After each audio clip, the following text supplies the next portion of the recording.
Right. Good evening, ladies and gentlemen. Thank you for joining me. I'm hoping I've got lots of people here for this evening's online revision session. Just to remind you, for those of you who may not have seen your email earlier on today, you do need your copy of the Noughts and Crosses script with you to fully take part in tonight's revision session. So if you haven't got that, you do need to go and grab that ASAP.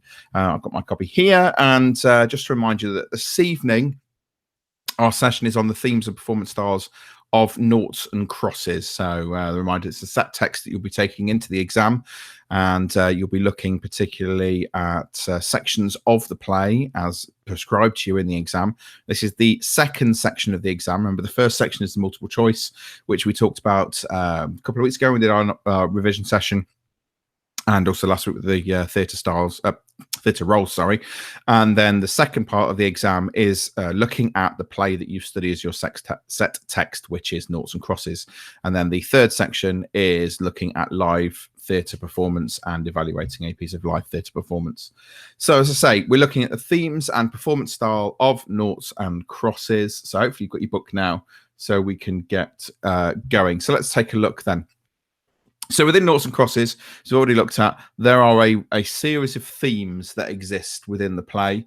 And I've kind of highlighted some of the main themes. Although there are kind of smaller themes within the play, these are really the main themes that come through. So we've got the theme of racism, the theme of conflict, segregation, love and friendship, and war. So we have kind of the racist elements within it, looking at the segregation of the Noughts and the Crosses within the play, and the way that we look at how they are perceived, the two sides are perceived, and we look at that from the point of view of how racism was within Britain many years ago and how it still sort of exists today, and it's kind of turned itself on its head within Noughts and Crosses. We looked at the conflict that causes between not only the two sides, the Noughts and the Crosses, but also the conflict between members of the same family or different families or friendships and those sort of things. We look at the elements of segregation that come within the play. So the segregation of, again, Noughts and Crosses, boys, girls, even the segregation of people like Sephi, where she's segregated from everybody else by the hatred shown to her from some of the other characters that are in that play, some of the other Crosses in the play. We then have that element of love and friendship. So we look at the divide or the line between love and friendship with Sephi and Callum. We look at the love for Ryan and Jude and Callum, and we look at how Lynette has a relationship, love for the family, her love for her boyfriend who was killed, who was a cross. We also look at love of Maggie and how that links in with Jude and Ryan and Callum. And then, of course, we have the friendship elements as well. We look at the friendship between Sephi and Callum. We look at the friendship between the Noughts and the Crosses, particularly in the school. And we look at how Sephi's friendship with Callum, again, attracts certain violent outcomes from students within the school. And then, obviously, the friendships of those other Noughts that were welcomed into the school when that wouldn't necessarily happen before. And actually, we look at how these themes have changed as well throughout. So not only are we looking at the theme as it is at the beginning of the play, we might be looking at where that theme is within the play, and that's something we're going to look at as well. And then the final one is this idea of war. And I'm not talking about all and out war. We're not talking about the end of Lord of the Rings where everyone goes to battle or anything like that. We're talking about the war that happens within families, the war that happens with relationships, the war that happens between the Noughts and Crosses that exist within the play. So they're kind of the main themes that we're going to be looking at as we go through this. And these are sort of the themes you're going to want to be mentioning when you're answering some of the questions that might come up in your exam. And like I say, we don't know which scenes they're going to choose. We don't know what questions they're going to ask. But what we are going to do this evening is look through some of these ideas and hopefully begin to help you to think about how these themes and ideas within the play might help you to answer a particular question. So we're going to look at some questions today. We're going to look at some extracts. We're going to look at some filmed extracts. We're going to read some extracts as well, ask you to do that. And we're going to look at what themes might come out in each of those particular extracts. So it will be really, really useful if you haven't done so yet to be logged in. So actually, you will be able to join in with the possible live chat that's on the screen. So if you're logged in right now and you have logged in through your school account, you should be able to be logged into YouTube, and you should be able to answer and say hello in the live chat. I'll just say hello now so you know where it is. There we go. And hopefully you'll be able to respond to that. And it'd be good if you could respond, because then hopefully we'll get some people being able to answer some of the themes and the ideas and see what you think, rather than me telling you everything as we go through the session. So that'd be really, really helpful if you've not done that yet. So before we go into the themes, let's kind of look at the settings of Noughts and Crosses, just as a reminder of where the play is set and what kind of comes with the themes and the ideas within the play. So Noughts and Crosses is set in this very unspecific time and place. Now, we know it's fairly likely to be Britain, because we talk about prime minister and those sort of things, and deputy prime ministers, but we don't know the time or the place that it's set. It is very, very non-specific with those times and places, so it allows us to play around a little bit with where we might set it and the time period we might set it in. Much of the play is recognizable to a contemporary audience. So it has talks about the use of technology, talks about the way schools work, it talks about the shopping centers that we have today. So it is fairly likely to be a contemporary setting that it exists in. So if you're writing in your play and it asks you to come up with costume or design ideas for a particular scene or for a particular section within the play, it's really worth you thinking about the fact that it's a contemporary setting for a contemporary audience, and that's fairly likely to be where the play is going to be. We have the use of things like televisions and news reporters and those sort of things, so it's fairly likely to happen. Now, the incidents as well in the play are based on real life, so the real life events that will have influenced Mallory Blackman, the author. It would have been her childhood. She was influenced in her childhood with some of the things that have happened within the play. So that's something to consider as well, that we've got things here that are fairly realistic, and the events that take place are not beyond the realms of possibility. So again, something you might want to consider when you're answering those particular questions. So like I say, we're going to have a look at 4 different extracts today. So the first extract we're going to have a look at is Act 1, Scene 4. Now, if you've got your script in front of you, Act 1, Scene 4 is page 21. So if you want to turn to page 21 in your script, you will find this is the scene on the beach with Callum and Seffi. It's just after Callum has been admitted to the school, and he has had abuse hurled at him. There's all of the protesters have arrived, and one of the Noughts was injured, and Seffi stands up, and when she stands up, she turns around and she says something that Callum takes offense to, and he doesn't expect to come out of her mouth, basically. So what we're going to say is, I'm going to show you an extract from that scene. This is this particular scene. It's as performed by the original cast who did the RSC version. And after we've watched it, I'd like you to see if you can tell me or pick out any of the themes that we saw on that first page. So here we go. Take a look at this and tell me what you think.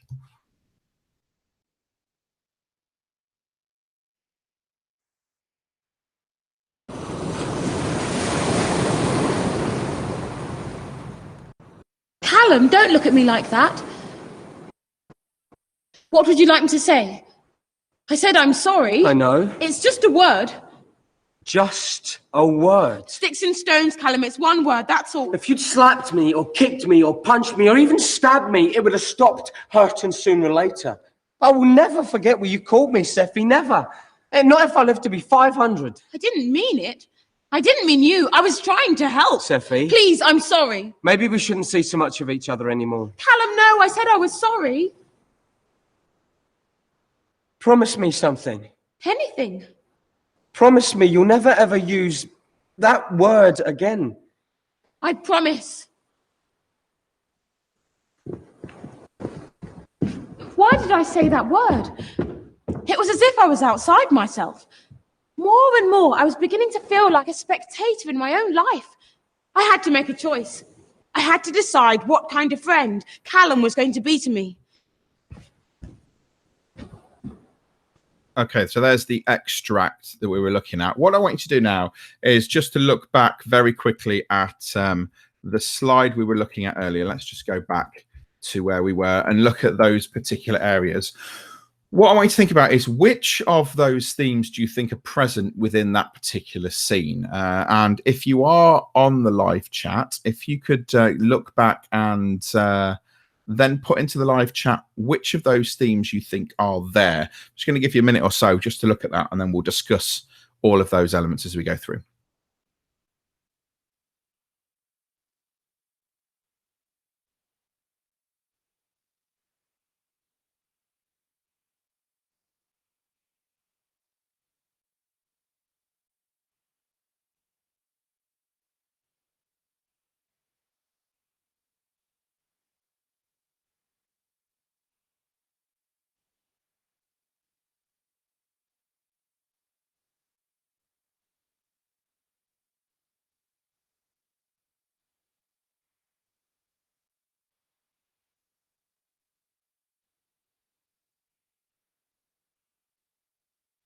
Okay, just give you another 30 seconds just to look at those.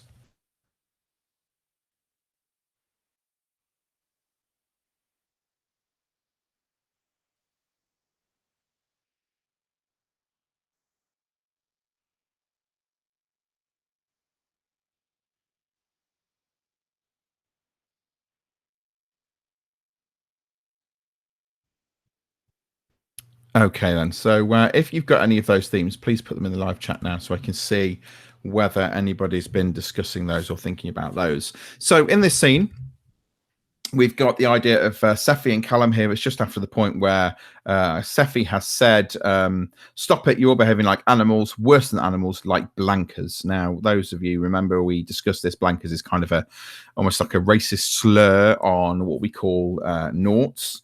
And we talked about, what this would be in the real world and the sort of racist language that might be used. So it's quite a big shock from Callum, because Callum believes that in this scene, Seffi has kind of just shown her true colors, shown something that she's believed is true to herself. And we talked, I think when we talked through this during the lesson, we talked about the fact that Seffi says this because of this is what she's heard. She's been brought up to hear this from society, from her father, who's the deputy prime minister, and it's something that she doesn't necessarily fully understand, and she doesn't realize the impact it's going to have when she says this. So in this particular scene, we've got this element here where Seffi's kind of apologizing for what she said. She's realized the gravity of what it is she said, and in a public place that she said it.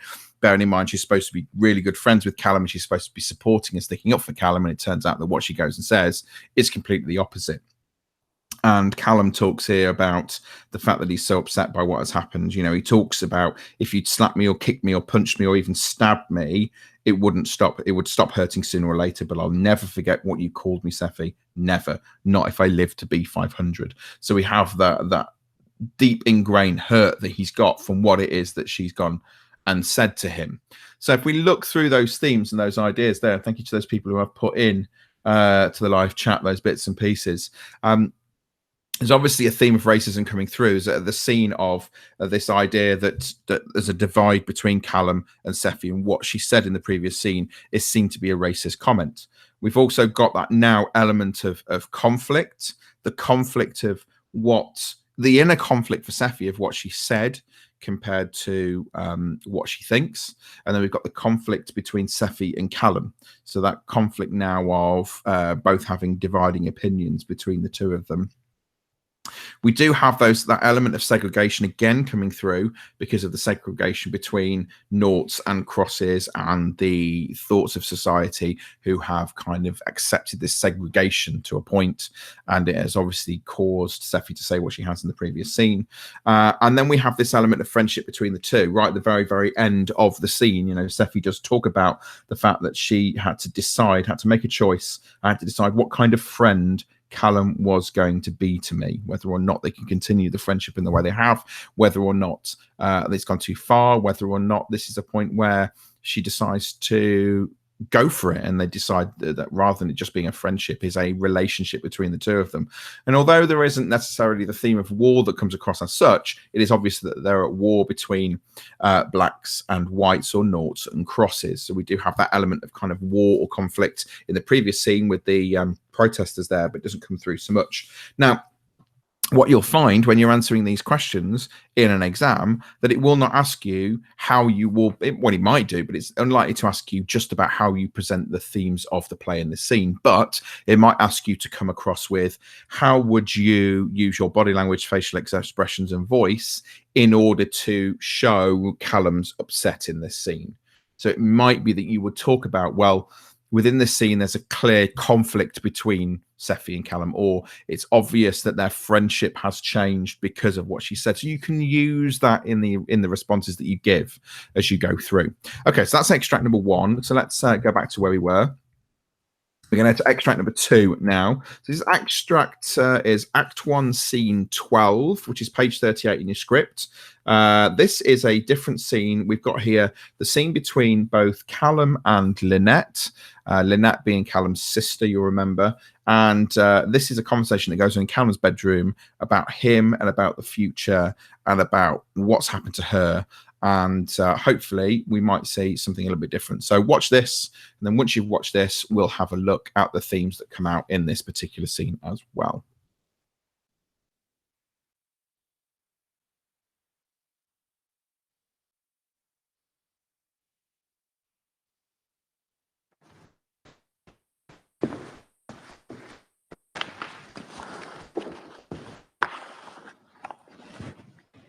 Since Linny and Jude's fight, neither of them had spoken to each other. Not a word.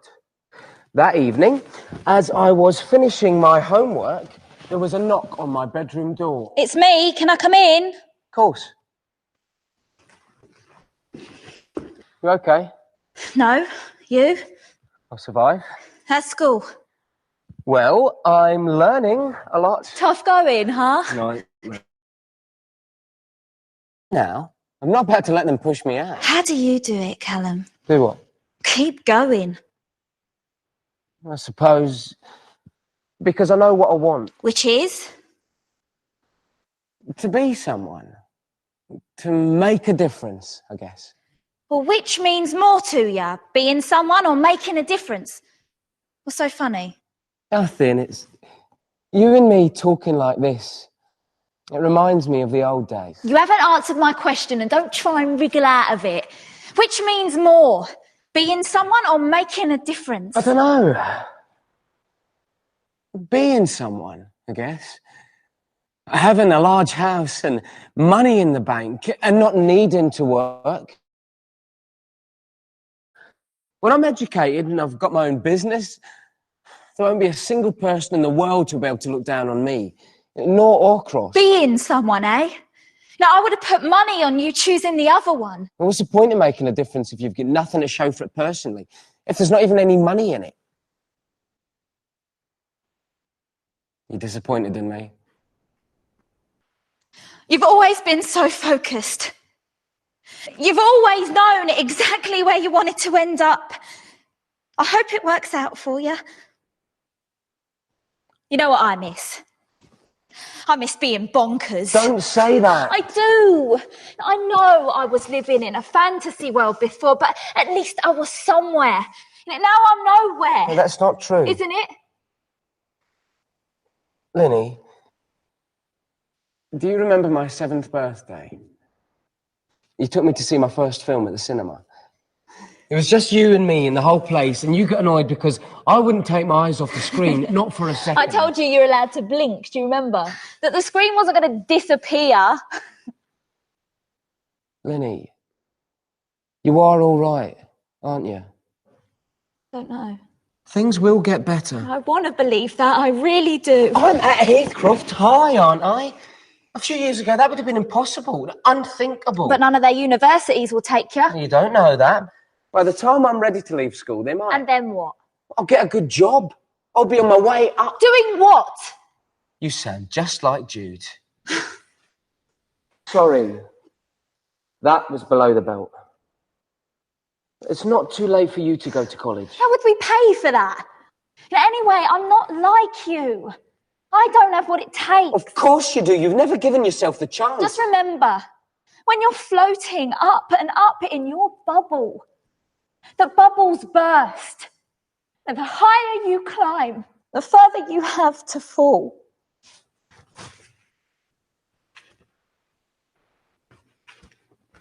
Okay, so that's Act 1, Scene 12 there. Just as we did with the last extract, just want you to spend a couple of minutes just having a look back at the script and looking at what's just been said and looking at those particular themes that might be there. So I'm just going to give you a couple of minutes to look at that, and then we'll talk through those. Please do put those ideas into the live chat.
Just another 30 seconds ago.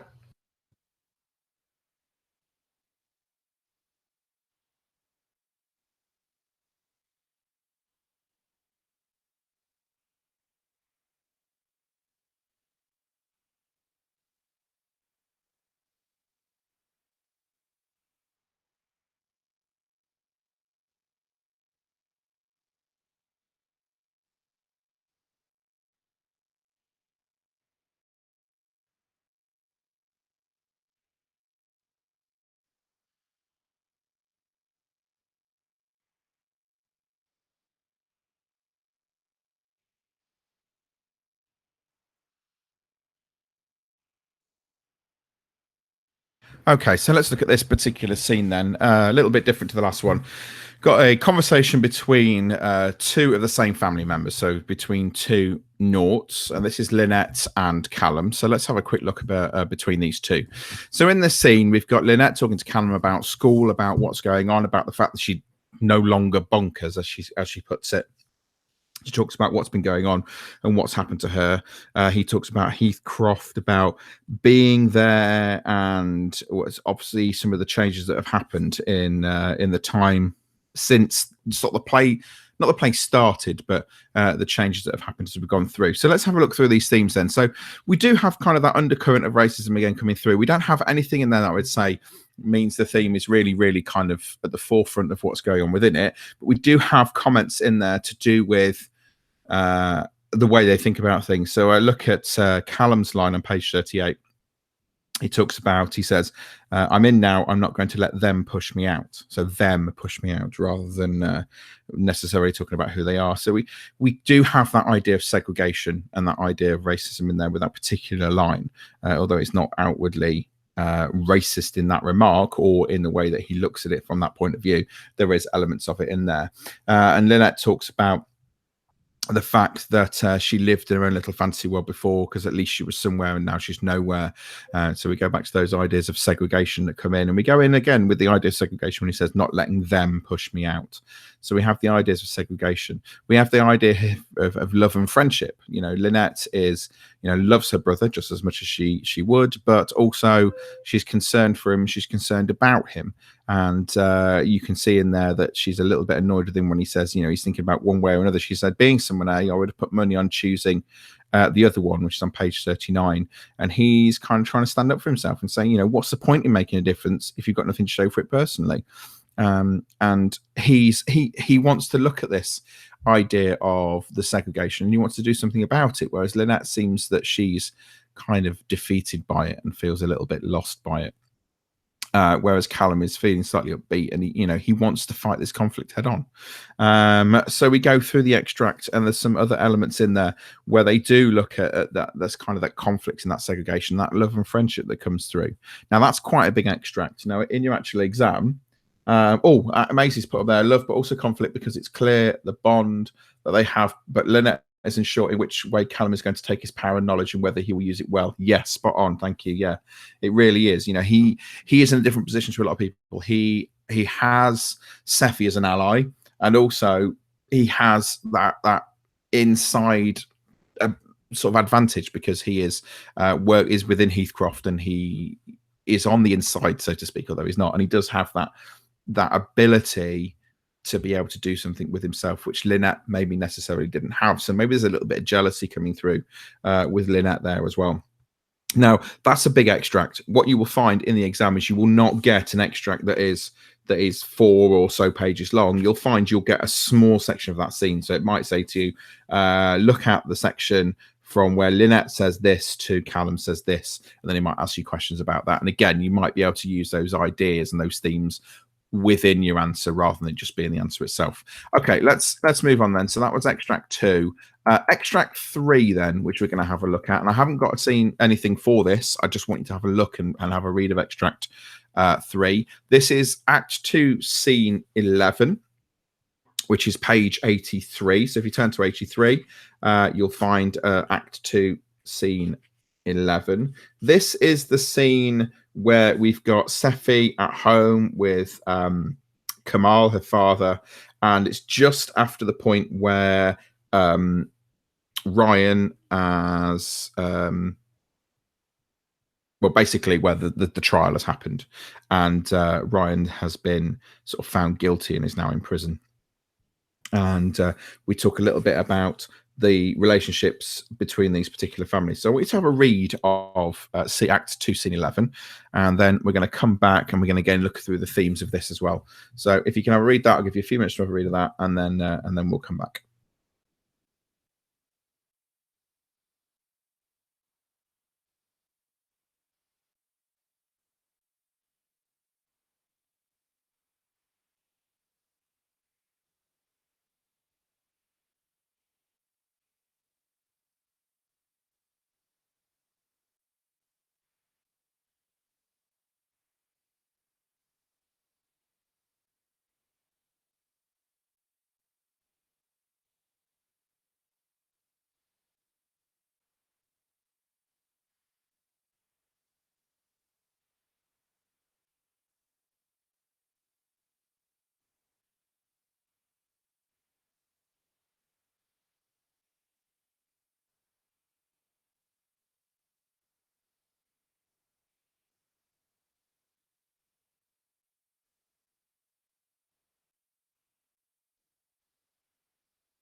Just give you another minute or so on this one.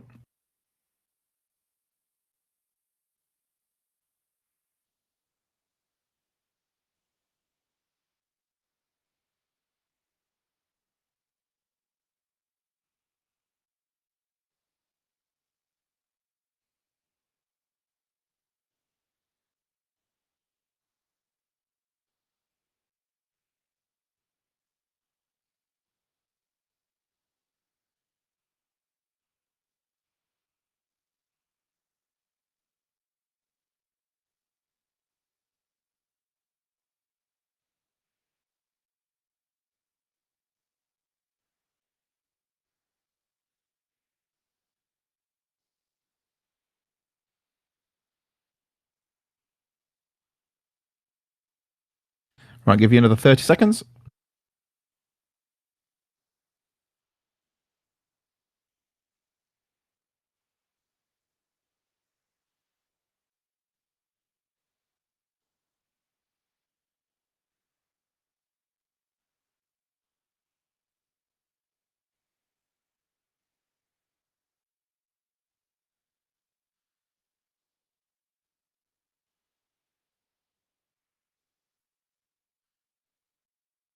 Okay, then. So let's have a look in this particular scene. So let's just quickly talk through. So this is the scene where, like I say, Ryan has been convicted of the Dundale bombing that happened in the shopping centre, and Kamal is home early, which Sophie finds really odd, as she says in the scene. And Kamal and Jasmine talk to Seffi about the fact that they don't feel that Heathcroft is safer anymore and that she should go to Chivers instead. She's really not happy about this because she doesn't want to go. And at the beginning of the extract, Seffi has a monologue where she talks about the fact that she feels like her and Callum keep missing each other, and maybe they're trying to see each other, or when it's not really the fact that is happening, but I hopes it is. She doesn't want to go to Chivers. She talks about the fact she doesn't want to go, and basically she's told, yeah, you're going, you don't have a lot of choice. So we need to look here at what the different themes are in here. So if you've got something to type in the live chat, please do that for me so I can see what it is that we've written. That'd be really, really handy. So if you could add those things in, that'd be fantastic. Thank you very much. And then we can look through what we've got written down here. So I'll kind of start talking a little bit about what's going on here. So we do have this kind of idea now of segregation, and segregation on many different points. We've got segregation of Callum and Seffi, the fact that they're not really seeing each other. We've got the segregation of possibly Seffi and her friends that she currently has by being sent off to boarding school. We have the segregation of Seffi with what might be going on at school with regards to the girls, and the fact that Seffi's kind of being segregated from everybody else and left on her own.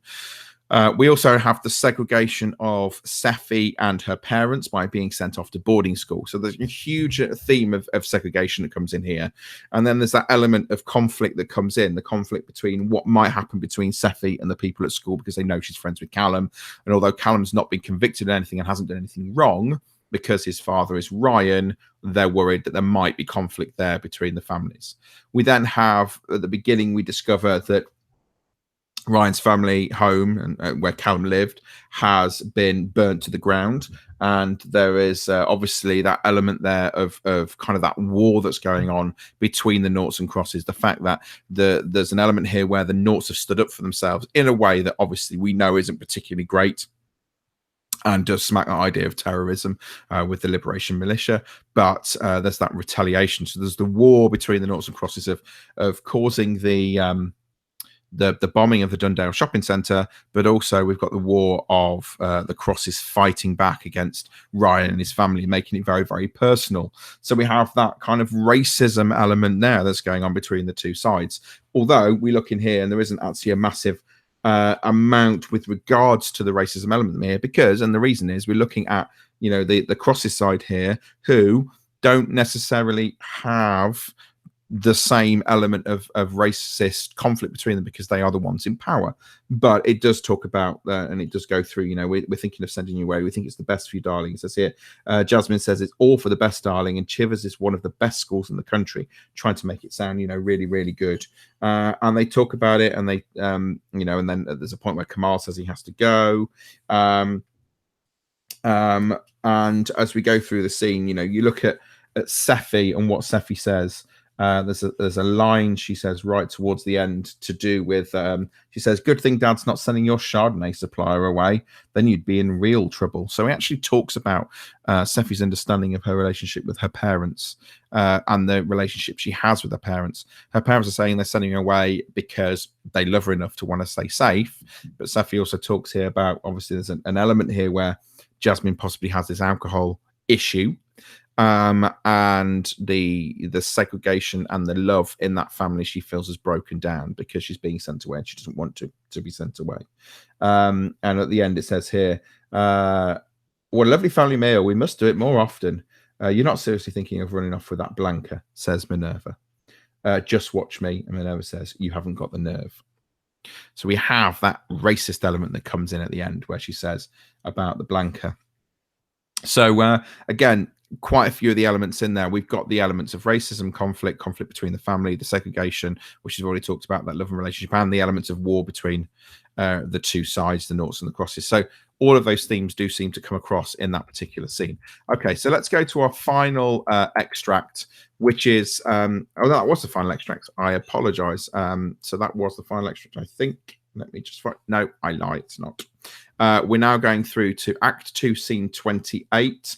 I apologize, I put the wrong page on the PowerPoint. It is not page 83, it's page 119. So you need to go to page 119. And we're looking at the very, very, well, the penultimate scene, which is scene 28. It's only a short one. I'll just give you a few minutes or a minute or so to look at that, and then we'll talk about that.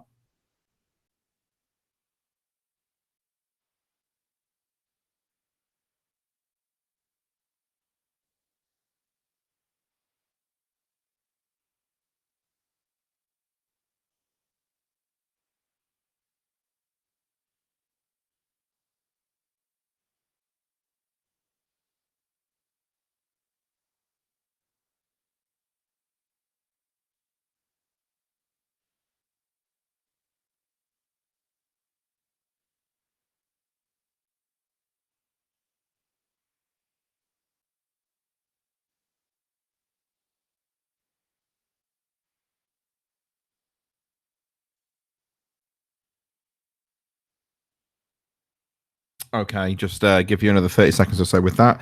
And if you have read that through, can you just put some comments maybe in the live chat about what themes you see coming out in this particular scene? That'd be really great. I'll just put those back up on the screen so you can see them. Look at that, that'd be great.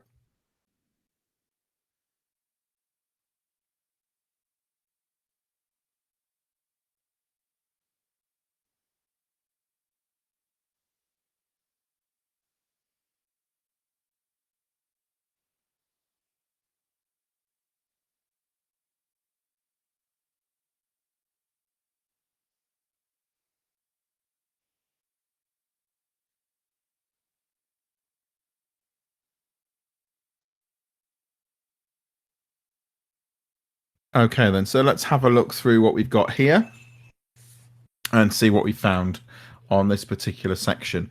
So this is the scene where Callum is executed. He's hung, and Sephi is there along with Kamal and Jasmine and Minerva. And it starts off with Sephi, and Callum doesn't respond, and then eventually Callum does respond, and then the trapdoor opens, and that's the point where Callum is hung and he dies. And then right at the very end, we have the reporter who announces that Persephone has given birth to a girl called Callie Rose, who takes her father's name of McGregor. And then the very last line, the Deputy Prime Minister was unavailable to comment. Okay, so let's have a look what we've got here. So it does talk about the element of racism, although there isn't an out-and-out element of racism within this. There's obviously the undertones that come in towards the end section. We have the element of conflict. Obviously, we've got an element of conflict here between the crowd and Minerva and Sephi and Kamal and Jasmine. And we've got Callum.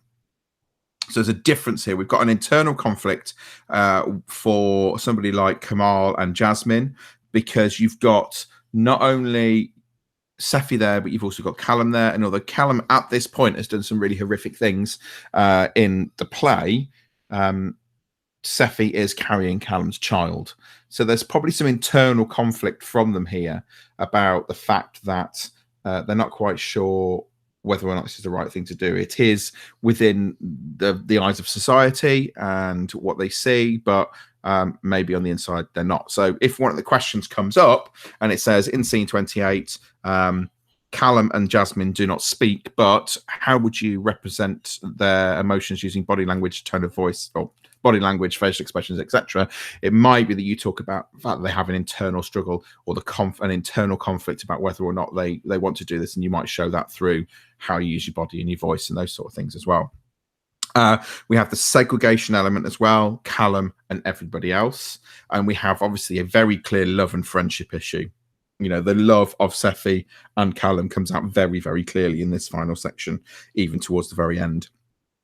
but not so much the war. There's not so much of a war element to this. But I think one of the really interesting elements that comes right at the end, and I think this is probably the section where there's still that element of divide and segregation and sort of slight racism, is the line the reporter says, where he says the Deputy Prime Minister was unavailable for comment, which kind of gives us the idea that the Deputy Prime Minister doesn't accept the fact that she's called her child Callie Rose McGregor, because McGregor obviously was Callum's name, him being a naught, her being a cross. So there's an element there that maybe kind of gives us the undertone of why, and we can kind of guess why the Deputy Prime Minister doesn't want to comment on that particular element. So there we go.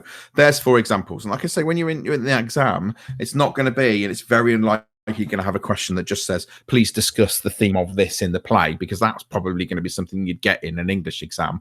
But it's really important that you understand the themes so that when you're in the exam, you can use them as you go through those particular questions. So we talked a little bit about the themes. Let's move on in the second half of the session and look at the style of Noughts and Crosses. And as we discussed in lessons, Noughts and Crosses comes in and uses an element called epic theatre, as we already talked about. So we'll kind of recap over a little bit about what this epic theatre is as a reminder. So it's a term that was created and associated with Bertolt Brecht, and he used it as, it was kind of there to promote this political theatre. So he came up with types of theatre where he wanted to get a point across, very much like we get in Noughts and Crosses, where we get across that idea of racism and conflict and those sort of things. He wanted to use this political point, and he created this idea of epic theatre in order to do that. And this is the sort of thing that happens with Noughts and Crosses, that it's a political piece of theatre because it's looking at the differences between racism and class. It's looking at the differences between black, white, naught, cross, and it's about looking at equality and challenging that sort of idea, which is something that's on a political agenda quite regularly. It is a non-naturalistic style of performance. So it is not about it being performed on a proscenium arch with a realistic stage and a Stanislavskian invisible fourth wall. It is about this idea that it is created as a piece of theatre, as a way of telling a story, as a way of creating a story. And it's something that is done in this particular style. So it draws the audience's attention to it not being real. And we talked about when Brecht creates a piece of theatre, that he kind of draws the audience's attention to the fact that they are watching a piece of theatre, not watching that something is real. When I saw this performed by the Royal Shakespeare Company, it was performed on a thrust stage. We had the audience on 3 sides, and there was very minimal set. We had some backdrops which kind of changed colour, and we had some sound effects and some minimal props. And that's how they performed the play. So it was quite clearly this Brechtian piece of theatre that was very epic in style. And obviously, to support all of that style, playwright Dominic Cook, who is the one who adapted the play for the stage, he wrote in the script, and if you look at page 9 on your script, he actually wrote a comment on there which says the following: scenes should flow into one another with no gaps, no blackouts except where stated. There should be a minimum of props and clutter. And so, for example, the blackouts where it should happen are on page 119, the scene we've just read, where it does say on there, Callum and Jasmine are also there. Jack puts the hood over Callum's head. Blackout. The prison clock chimes 1, and that's obviously to create the kind of tension of Callum's death. So it's there for a reason. It's not that we need a blackout in between each scene. So let's look at and remember some of the techniques that are used in epic theatre and are associated with epic theatre. So as I said, minimal setting, as it says on page 9 of the script, as Dominic Cook quite clearly points out, there should be a minimum of props and clutter. So it's a minimal setting, very basic props that need costume, those sort of things. There's usually a clear political point or focus, which there is in this particular piece. Direct address to the audience, so points in the middle of a scene or at the beginning of an end of a scene where you might find that one of the characters may speak to the audience and speak out to the audience, and that does happen throughout the play.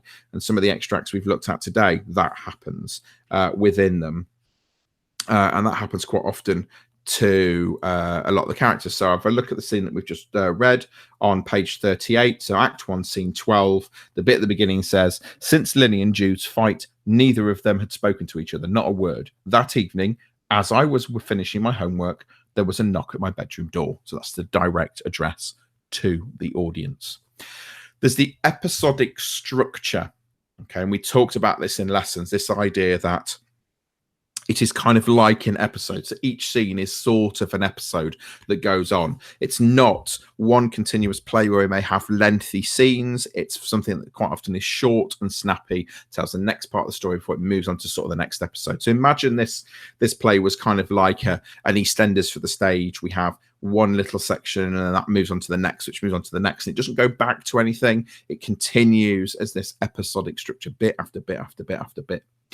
The acting is quite often stylized. So you'll find in epic theatre, there'll be specific type of acting where they will be, although naturalistic in style, it will be something where they will direct address and they go back into dialogue. So we have monologue to dialogue, and that will change within that acting style. But also you find that some of the performance styles, so it might be that they encourage things like physical theatre within there, which again is a non-naturalistic kind of style of performance. So it might use that sort of element.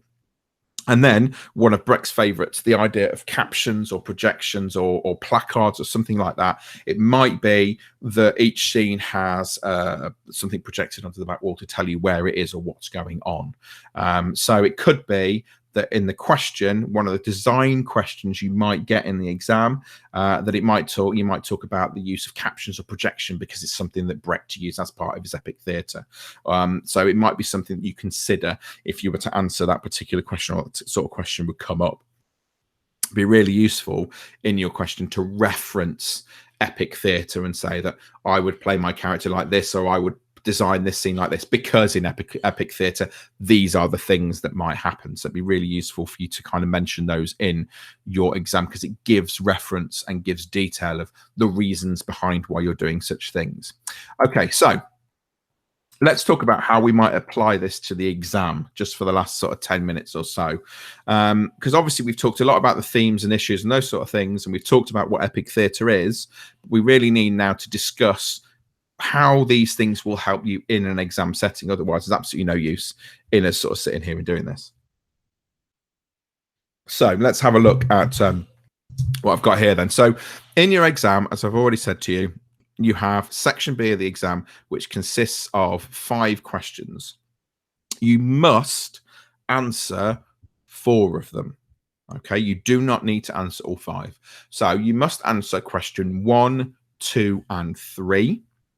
And then you can either answer question 4 or question 5. It's likely that question 4 and 5 will be a performance question and a design question. You do not need to answer both of them, either answer 4 or 5. Now, bearing in mind, on our course, we study a lot of the performance elements. It is better for you to answer the performance question than it is the design question. Now, in the past, when we've done mock exams, some of you have decided to try and attempt the design question at number 5. I'm not sure why, because we don't touch a huge amount on the design element for that reason. So it's not going to be worth you really answering question 5 unless you are uber confident in what it is that you are going to say. So, as I've already said to you, and as I've been saying through this, that the themes and the issues and the epic theatre style is going to be part of the answer. It's not going to be the entire answer, but you might find you can answer certain questions with those elements included. Okay, so you also need to consider in some of the questions things like drama techniques or performance skills. So the fact of using something like marking the moment, or using freeze frame, or using the idea of your body language and your facial expressions and those sort of things, as well as all these other elements. If it's a design question, it will be considering elements of set, elements of lighting, elements of props, those sort of things that then might talk about the themes and issues or show the themes and issues, for example. Okay. So let's have a look at some examples of questions that you might be able to use within your performance. So here is an example of a question. And as I put there, use these for revision. Okay, you want to revise your drama exam, use these questions, because these are the sort of things you're going to get. So the questions you are going to get are in this revision session, and this is not necessarily in your exam, like I've said, are based on page 57 in the script, which is Act 1, Scene 21, and it is just part of scene 21. So scene 21 actually starts on page 55, but the element you're looking at is actually page 57. It starts at the very top of the page with Ryan's "What's for supper?" and it ends halfway, well, about 3/4 of the way down the page with Callum's "It was on the news." And that might be the only section you will get of the play in your exam, okay, that you need to look at. So that's the section that we're looking at. So question 1. So you might get a question, something like this. The chances are you are going to get a design question. You're going to need to have a go at answering that. So question 1, you are designing a costume for Ryan to wear for a performance of this extract. The costume must reflect the conventions of contemporary epic theatre used in Noughts and Crosses. Describe your design idea for the costume. So basically what we've talked about with regards to epic theatre, we've discussed that. We've discussed what contemporary epic theatre is. We looked through that on the slides. Now, think about what kind of costume you might create. And this is the point where you can maybe talk about the ideas of the themes and the issues that might come out. Where are we at this point in the play? What's happened? What's going to happen? What might Ryan be wearing in this particular scene? Why might he be wearing that? So you might have Ryan wearing a t-shirt with a cross on it to represent that he is, or a nought on it, sorry, to represent that he is a nought. It might be you have clothing that Ryan is wearing that's slightly tatty because he is demonstrating that he's from a lower class and he doesn't have the power or authority. So the way you dress him might be a little bit different. So you can describe those ideas. That first question is worth 4 marks altogether. Okay, so it's a small number of marks for that particular question. So looking at question 2, it says you are performing the role of Ryan. Describe how you would use your vocal and physical skills to perform the line below and explain the effect you want to create. What I did or didn't do is none of your business. Okay, so that particular line there, you need to look at, well, who's he saying it to and what's it in response to? Okay. And you need to think about what that is. And then you need to consider why he is saying it in the way that he did. What has happened? How does he feel? What does the person he's saying to feel? Do they agree with their opinion? Do they disagree with their opinion? Does it link back to an issue or a theme within that particular answer? So what would you do vocally and physically to get across that line? Okay, is it calm? Is it not? Does he use his tone in a certain way? Is he his body language? What does it show? Does he get close? So we talk about the proxemics. Is he close to the character when he says it? Is he further away from the character when he says it? Those sort of things are important. Question 3. Okay, you are performing the role of Ryan. Focus on the section from Jude, keep your mouth shut, do you hear? 2, it was on the news. Explain how you and the actors playing Jude, Callum and Maggie might use the performance space and interact with each other to create the sense of conflict in the family for your audience. So you've got the Jude, keep your mouth shut, which is just over halfway down to it was on the news. So it's 1, 2, 3, 4, 5, 6, 7 lines. Again, it actually talks there about one of the issues, the conflict in the family. So who is the conflict between? What is going on? How will you use that performance space? So think about, will there be any props in there? So if it's set around the dining table, will the dining table be there? And will you use the dining table in some way? Maybe you discuss the fact that the dining table might be a barrier between the two sides of the family, one who agree with it and one who don't. Maybe it is that somebody sat down or stood up in the way that they create that space and use that space. Are they close together? Are they far away?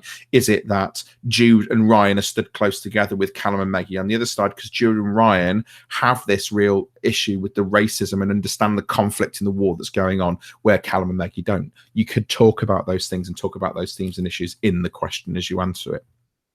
Okay, so we now get to the next bit, which is question 4 and question 5, where you answer question 4 or you answer question 5, like it says on there. Okay, so question 4, you are performing the role of Callum. Describe how you would use your acting skills to interpret Callum's character in this extract and explain why your ideas are appropriate both for this extract and the play as a whole. And this is where you really need to understand Callum's journey as a character as we go through the play. So how is he feeling at this point in time? Has he been kind of has the extremist nature of Callum come out yet? If not, are we at a point where maybe he's beginning to understand what's been going on? Is he siding with Jude and Ryan? Is he siding with his mother? How does he react to what is going on? You know, how does his body language and his tone of voice and his facial expressions, how do all of those things demonstrate how he's feeling? And again, we could link back to the themes and the issues, and we could link back to things such as epic theatre and how that's used and those sort of things. So it's really important that we really consider those things. And the other one is question 5, which is answer this or question 4. Question 4 is more suited to you. You're a designer and you are working on one aspect of design for this extract. Describe how you would use your design skills to create effects that support the action of this extract, and explain why your ideas are appropriate both for this extract and the play as a whole. So it could be going under design task, and it could be that that's when the themes and the ideas come out. It might be that you create something within your set that is symbolic for one of the themes and the issues within it, and you discuss those things and you explain those things. Again, I'm not saying you can't do question 5, but what I'm saying is question 4 is more suited to what it is that we've looked at within the play rather than question 5 itself. But it could be that you decide to look at that and that's the way you go. But I'm not telling you to do the performance question, but I'm saying that you're more likely to succeed with that particular question. Okay, so that's about all we've got going on this evening. Just to remind you that the exam date again is May the 18th at 1:30 p.m. Okay, and in that exam, you will be able to take in a copy of Noughts and Crosses. That is a school copy. You cannot take in a copy that has been annotated. All right, you will not be allowed to take that in. You can take in a clean copy and a clean copy only. So the copy you have got, draw all over it, write all over it, you know, write all your notes, revise with it, all those bits and pieces. That's great, but but you won't be able to take that into the exam. What I will do, what I'm going to do in a second, is I'm going to send out to you another Google form, and on this Google form are the different answers to the questions that I've just, the questions that I've just given you, we've just discussed. I've actually put them into a Google form, and if you want to, you can have a go at answering the questions that are on there. And once you've filled it in, send it to me or to Miss Smith, and we will happily look at what you've written and mark what you've written and give you some tips or hints, etc., on how you might improve it. Okay, it will be really useful for you to have a go at something like this to see where we are. So I've just sent that to everybody in the class, so you'll be able to see it and you'll be able to have a go at doing that.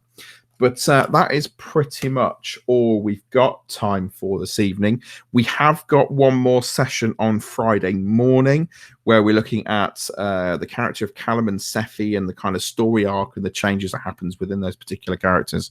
So we're going to be looking at those on Friday morning. So that's going to be from 11 until 12, I believe it is. So do please come and join us for that. And that will be the last sort of online session we've got for the Easter holidays before we come back on Monday. But thank you for joining us. I will see you all next week. Have a lovely evening, and we'll be back in a week's time, a couple of days' time to do some more. All right, we'll see you then.